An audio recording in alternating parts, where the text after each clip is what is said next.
எழுதுவதற்கான வாக்குரிமையை வழங்கியிருக்கிறது.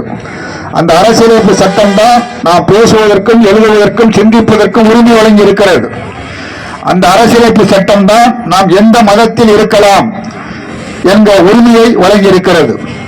அந்த அரசியலமைப்பு சட்டம் தான் நான் எந்த அரசியல் கட்சியில் இருக்கலாம் என்பதை தீர்மானிக்கிறது.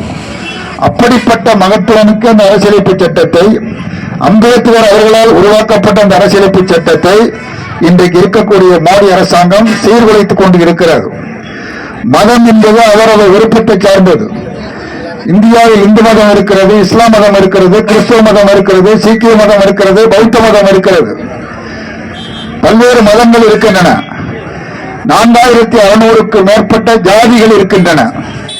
யார் எந்த மதத்தில் இருப்பது என்பதை அவரவர் தீர்மானித்துக் கொள்கிறார்கள். ஒருவருக்கு இந்து மதம் பிடிக்கிறது, இன்னொருவருக்கு இஸ்லாம் மதம் பிடிக்கிறது, இன்னொருக்கு கிறிஸ்துவ மதம் பிடிக்கிறது, இன்னொருவருக்கு சீக்கிய மதம் பிடிக்கிறது, இன்னொருவருக்கு புத்த மதம் பிடிக்கிறது. அவரவர்களுக்குரிய நம்பிக்கை